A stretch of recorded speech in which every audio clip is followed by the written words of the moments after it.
Good morning, good afternoon, good evening, wherever you're watching this one. This is my 2025 PDC World Cup of Darts tournament predictions. So yes, let's straight into it. So first off, it's like a preview. The 2025 PDC World Cup of Darts, known as the 2025 Bet50 World Cup of Darts for sponsorship reasons, is the upcoming professional darts tournament that will be held from the 12th of June to the 15th of June at the Esportal in Frankfurt, Germany. It is the 15th edition of the PDC World Cup of Darts to be staged by the PDC. Obviously, England this year, consisting of UK countries and UK the defending champions after defeating Austria 10-6 in the 2024 final. UK did not appear in the 2024 World Cup of Darts. It was Michael Smith who did appear with UK countries. With this adds salt in the wounds of everyone else that's trying to win this tournament, isn't it? It has everyone else a bit of a spoiler for my winner prediction, but I think everyone's predicting them to win it, and let's be real. Because these two are the best players in the world right now, and when you put them together, I think you got no chance, in my opinion. But you just never know. Just never know. The 48 team format will remain. The top 4 teams will be seen to the second round, with the other 36 competing in group stage of 12 groups of 3, with 1 qualifying from each group. In this format, all rounds are single match played in doubles format. Group stage best of 7 days, which is first to 4. Second round quarterfinals, semi-finals, which is first to 8, and the final, which is first to 10 courts.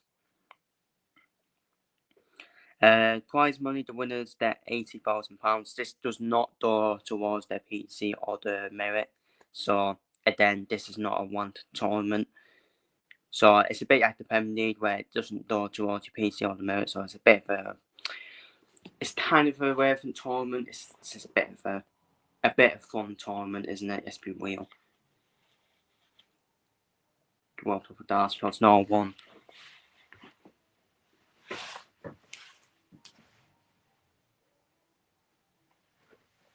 Because no one has. I don't think the BDO do double tournaments anymore. Well, to be honest with you, BDO, WDF. So this is another thing why PDC and well tier. Because Barry Hearn and Matt Porter, they introduced this tournament as well. And World Cup of Darts, just growing the sport even more, let's be real. So, but yeah, the winners, they're £80,000, one of 50k, semi-final was 30k, quarter-final is 20k, that's 9k, second, if you finish second in the group, 5k, and if you finish third in the group, 4k, and if you finish, well yeah, third in the group is basically that's basically. The tournament will consist of 40 teams. The first phase is next. The second part of the tournament will confirm 4th March, with 6 more next to be determined. 3 from PDC is qualified, 2 from PDC Nordic and Baltic Tour, and 1 from Championship Darts that's in Caribbean qualified. The Championship that's in Caribbean qualified was won by Argentina, who will make a debut with Diana missing out after 2 consecutive appearances. After failing to qualify in 2024, India were awarded a wild card alongside Bahrain, China, Japan, Hong Kong, and the Philippines. The PDC Asia qualifier was won by Singapore, Malaysia, and Chinese Taipei. The same 3 nations as 2024. And of course, we saw Chinese Taipei being the surprise package last year, didn't we, in the World Cup of Darts? I think they reached the second round. Did they reach the quarterfinals as well? I'm pretty sure they did. Something like that. And Lithuania and Finland became the 2 PDC Nordic and Baltic qualifiers as the countries with the highest ranked players in the PDC and Nordic and Baltic Tour compared to 2024. The only change in the participating nations is India instead of Iceland. The top 4 nations based on combined order merit rankings will be seen to second round, while the next 12 nations will be seen in the group stage. The top 2 Players from nations represented by the PDC tournament were confirmed 13th of May. And these are your lineups. So for England, you countries and you rest in peace to everyone else. Wales, Johnny Keir and Durham Price. Scotland, Darry Hanson and Peter White. Northern Ireland, Josh Watt and Dal Durney. Netherlands, I think this is the first year we won't see Mike Van Duren in the World Cup of Darts, so it'll be Danny Noppert and Thierry Van Veen. Belgium, Mighty Decker and Dimitri Van Bird. Argentina, we got Jesus Serrate and Victor Durian. Australia, we got David Hettenstein Westcott, who did win it a couple of years ago. Bahrain, we got Sadiq Dazmo and Hassan Boucheri. China, we got Son Xiao Chen and Liao Wen. Chinese Taipei, it's the same lineup as last year. We got Tenyi Pu Pu and Xin Yu. Yeah, ton twists of them names, aren't there? Denmark, we got Benson Hu Royce and Andres Hadaret. The French is the France lineup is still the same. Thibaut Tricot and Cesca Bray, whichever way you want to pronounce it. Now on to the next page. Hungary, we got Georgi Chusitsky and Jerry Itachots. Germany, got Martin and Ricardo Petresto. Gibraltar, we got Craig Danilo and Justin Hewitt. Ireland, we got William O'Connor. Well, we put the fine, we got William O'Connor and Team Barry.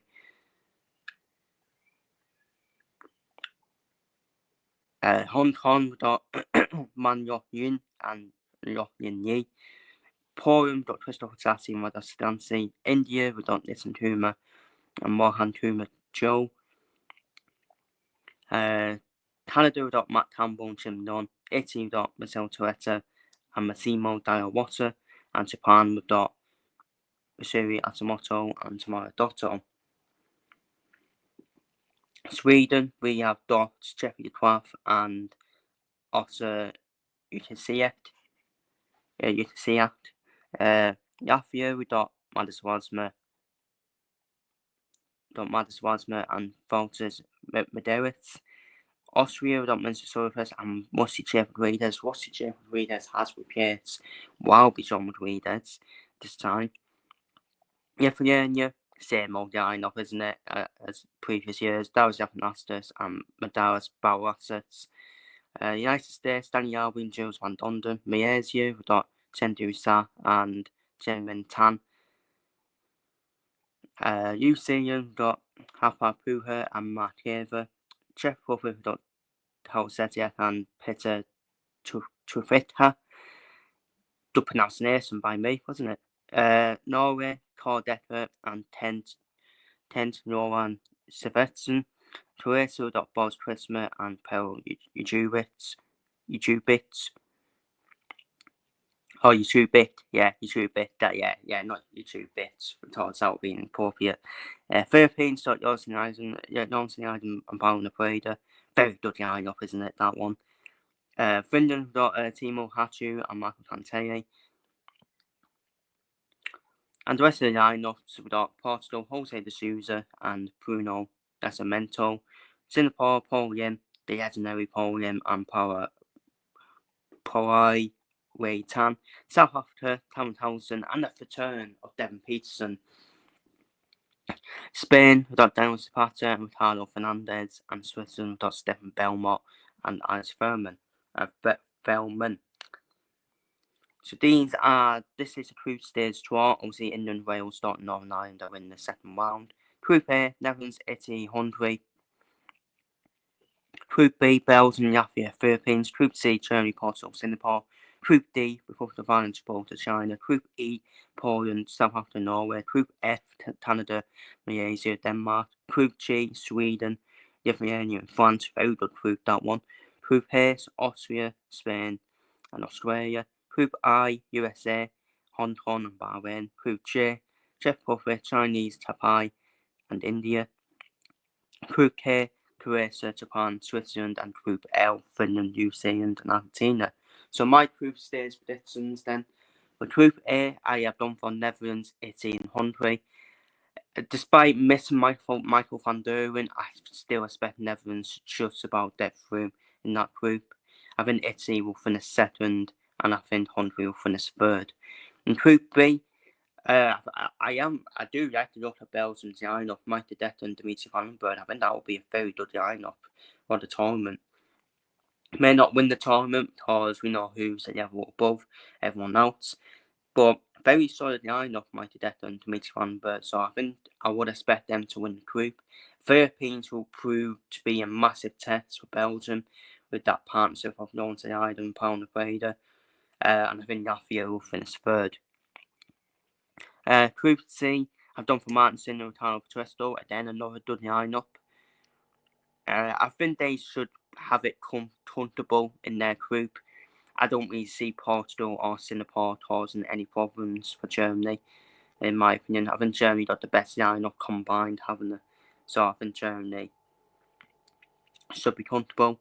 Group D, I've done for Republic of Ireland. Again, I think Republic of Ireland should be okay in their group.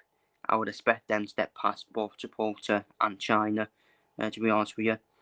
Even though Gibraltar and China will prove to be a test, I think Republic of Ireland should still beat both of them, in my opinion. Group E, I've done for Poland to finish top of their group. Again, I think they've got a solid partnership with Tatsi and Sedansi. South Africa, it all depends if Devon Peterson, because Cameron Townsend will definitely turn up. But if Devon Peterson turn up, then all of a sudden I think South Africa could be a problem for Poland, in my opinion, and I think Norway will finish third in their group. Group F, then I think Canada should win their group, in my opinion, with Matt Campbell and Jim Long. It's not the greatest pairing. Matt Campbell is a standout player for Canada, isn't he? Jim Long, who knows, Jim Long might do well as a second fiddle player. Denmark could cause a problem for Canada. I think they're the only ones who could cause a problem. But I would expect Canada to still go through, in my opinion. But I don't think they will make it after. I still don't think Canada will make it to quarterfinals, personally. I really don't, depending on the draw. Group G, this is one of the best groups, in my opinion. I think any of them could finish top of the group. They're definitely capable. Sweden, all these teams have got a very good lineup combined. Czech Republic and also you can see a good solid lineup combined. Thibaut Courtois and Serge Gnabry, again another solid lineup combined. And Lithuania have been solid for years, haven't they, with Javanastas and Boasets. So I think that could be anyone's Group G. But I have just edged towards Sweden. I've done for Sweden to finish top. I've done for France to finish second, and Lithuania to finish third. And Sweden have done well previously as well, previous years. That's what I put it down to. But yeah, it could be anyone's group, that one, Group G. Group H, I've done for Australia to finish top of their group. The former winners got a very good. Sam Whitlock has dropped off, hasn't he? He has dropped off, but I still think he can do a good job for Australia alongside Damon Heta, who is now Australia's best player. Austria, I don't for Austria to finish in second, just because it's an unknown how Rusty Rodriguez will do with Mensa Sulfit. But it's definitely between Australia and Austria to finish top of the group.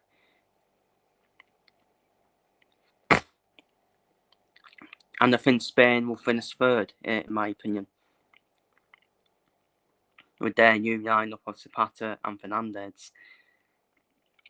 Group I have done for another seed to get knocked out here. I have actually done for Hong Kong to win the group. I do like the lot of Man Yok Yuin and Yok Yen Yi as a partnership. I think they can beat the USA, personally. The USA have always underachieved, haven't they, at every World Cup. Danny Albi, Jules Van Donden, they're on and off, aren't they? Sometimes they can be good, they can perform well, sometimes they can't perform well. They're just too inconsistent for me. Well, I think Hong Kong are very consistent and very solid, seeing both players as well, and to combine that as well. And I think Bahrain will finish third, in my opinion. But it's definitely between Hong Kong and USA for Group I. Group J, which might shock people, which might not shock people. I have actually done for Chinese to surprise us all once again and make it through once again, to just like last year, to the knockout stage of the World Cup of Darts. I don't think the Czech Republic if Czech Republic would have had Adam Dallas and Tower Setiet as the lineup, then I would have done for Czech Republic. But Tower Setiet for me is on and off, isn't he? Inconsistent with his form. We don't know how Tripta is going to do with him. I think India will finish third. So yeah, I'm done for Chinese supply to shock us once again and make it through this group, even though it might not be a shock. People might go for Chinese to buy because of what they did last year. In last year's World Cup of Darts, to go through it then. So that's my prediction on that one. Group K, I have done for Japan. I've done for another seed that knocked out. I've done for Japan. I do like the lot of Asamoto and Dotto. I think that's a very strong lineup, if you ask me, combined. Then Croatia is an unknown with Jubic. We all know what Boris Christmas can do. Switzerland. Then Stefan Belmont is the standout player. A bit like Boris Christmas for Croatia, Stefan Belmont is the leader for Switzerland as well. But I think Japan, as a combined overall lineup, I got the strongest lineup in my opinion. So I've done for Japan to win the group and go through. And finally, Group L. Group L was quite a hard one, wasn't it? Because then I think any of these teams can go through top the group. Argentina, I think they don't have a point to prove. No one probably knows of them, and they could easily be the next Chinese to buy from last year. They could surprise through people with that lineup of Jesus Siate and Victor Dorian. We've got Finland, Marco Tantei, well experienced. Hatu teaming up with him. But I went for UC, and from what I've seen more of Harpai Puha and Markeva. So I've done for UC to win the group, Argentina to finish second. So I think Argentina will actually get a win, in my opinion. And I think Finland will finish third. So they're my group predictions. And in terms of overall, who I think will win the overall tournament, yeah, I know it's going to be boring, but yeah, it's going to be England for me. I think England will retain the trophy, and I think the first tournament where you countries and you've yet is going to be a pairing. I think they're just going to be too much for everyone else. I really do. I think they'll just be a level above everyone else. Both of them are the best players in the world. The two of them are the best players in the world. The two of them are in the one postcode, especially in single tournaments as well. Both of them met each other in the Premier League Darts final as well. And when you combine the two of them together, both of them playing at their best, everyone else has got no chance, in my opinion. But now we've all said this, what's England that knocked out of someone stupid? You just know it's going to happen, innit? They will probably end up getting knocked out of someone stupid. I mean, don't even want, you still got, I'm not ruling everyone else out. You still got Wales, Darren Price, Johnny Curtin, well experienced, have won it before. Darren Price is in good form as well. Johnny Curtin, if he can turn up as well. You got Belgium, good lineup, Mike Decker, Dimitri Van Bird. And then two major winners there. You got Scotland. Scotland's hard. I don't think Scotland will turn up though. That's the only problem. Peter White and Darren Jansen, they can turn up for one game, then not turn up for the next game. That's the problem with Scotland. You got Northern Ireland, Josh Watt, Dal Durney, not a bad lineup, but I just don't think they're ready still to win it. Netherlands, I think Danny Noppers a solid player, but I think Van Veen is the standout player in that lineup, isn't he? But yeah, England for me, I don't think the fact that England are 4-11 to win the tournament just tells you everything, doesn't it? Tells you everything to start level above for me. So I think England are going to win it. They're done be ridiculous, aren't they, as a partnership, Humphreys and yeah. Don't be shocked to see them hit a 9 darter. Don't be shocked. Those the two of them are choked in a good way. They really are. So yeah, I know it's a boring prediction, but I think everyone's on door for that. So I don't leave it there for my tournament predictions for the World Cup of Darts. Feel free to leave your predictions and thoughts down below in the comments. And yeah, take care, stay safe, and see you all later.